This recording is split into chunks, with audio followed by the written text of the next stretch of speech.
This is an interview conducted on THEGAME Dev Unchained podcast.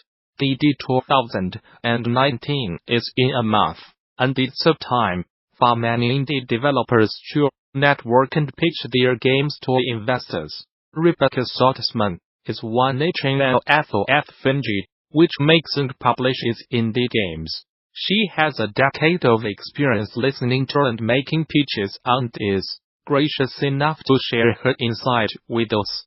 She helps answers all the common questions an indie developer may have and all the doors and do not as when meeting with prospective investors. Can you introduce yourself to our readers? My name is Becca Saltsman, and I am one half of Finji, so I do all the business development, basically, including the business contracts, legal finances, marketing, and a bunch of design work. Finji is an independent developer, and also a macro publisher. We released Night in the Woods 2 years ago, and now we are launching Overland and Wilmots Warehouse this year, and we have Tunic coming sometime in the future. Atom, and I have been doing this for a decade now. In a former life, I did PR around media relations, going to publishers, investors.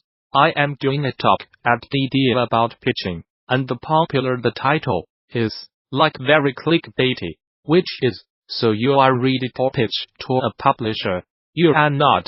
I do not mean that in a super snarky way. I mean that, with 2 years of mentoring experience, the recent years of my life have been walking teams through pitching. Pitching is a much bigger thing, and I will get to that, but it starts with your game, and the game itself cannot be divorced out of that pitch. If you have a short-form story game, I cannot tell you to go and pitch that for hundreds of thousands of dollars to these various people. That's not a viable business plan, because investors want to make money. Consoles want to sell copies. You always have to think, what is the goal between you making the game and the person you are talking to? Where is the overlap? And that's the thing you are pitching, the overlap. Anything outside of that does not matter in the relationship at that exact point. If you take a project like Night in the Woods, and just think about the 3 consoles, the pitch for each one of those consoles is different based on the overlap. PlayStation is a pretty easy pitch for Night in the Woods. It's a teenage game about feelings that looks beautiful on that school. I know Scott would die if he heard me. Night in the Woods looks very cool. It looks very hipster, even though none of the characters in it are actually hipsters. But it felt, even at the very beginning, a very obvious fit for PlayStation. But it's a much harder fit for X, just based purely on the demographic. If you go to an E3 for X, it's an hour and a half of machine gunfire. They have got a corner on a market, and pitching Night in the Woods to X was a very different experience, because our overlap is different. Pitching it to Nintendo was even more different, because at that point, the Switch was just coming out. Who are the early adopters, and what kinds of games are they looking for? How do they use the media? How does their fanbase use the internet? Those are the things you think about when you are preparing a pitch, and that's just for consoles. When you get to an investor, that's a whole different items of things that you are actually thinking about. But the main thing is, what is the overlap on the relationship, and what are you both trying to gain? If you tailor it towards that, you are usually heading in the right direction. We have this as a Venn diagram, which is true things about your game and lives. Then the middle are interesting things about your game that are lives. The middle is the only piece you ever talk to the public about. Bigger publishers get it way worse, because somebody will come up and pitch their game with 30 minutes of law. That's boring trash. I have law for Overland, but I do not tell anybody, because that's 100% from the exterior. just boring trash. In something like a pitch, what to focus on? The questions you should ask yourself is, why are we making it? What were the influences at the beginning? What are the feelings we are trying to generate out of the players? How do I want them to play? What ways can I get them to interact with others as they play either locally on a couch or over Twitch? Those are the things if you are talking just about to anyone.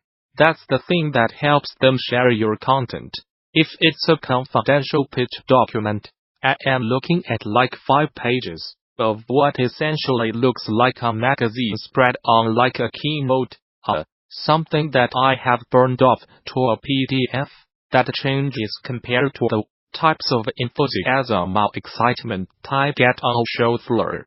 What to expect at GDU? What you want at GDU is your game's version of a vertical slice. You want to give the person that you are showing the game to a complete playthrough experience in 7 to 30 minutes.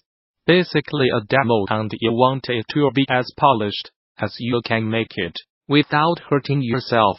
So that changes depending on the genre. Something like Overland, we call it a gameplay slice, because it does not matter what the art looks like. What matters is that the actions that you are doing in the game feel just as good as if the art was polished. Because that's a strategy game, it's a lot different.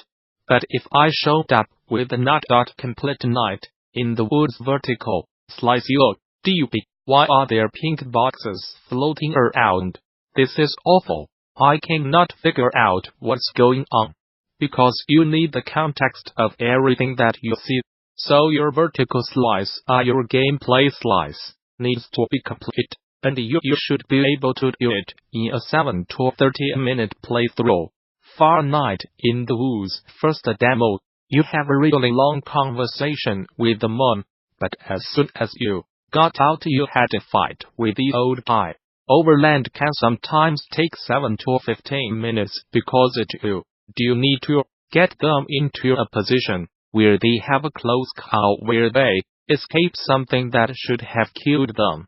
Then Tunic is even more different, where you can run and swim your sword around and whack some bad guys. Put cute animations on it, and the demo is done.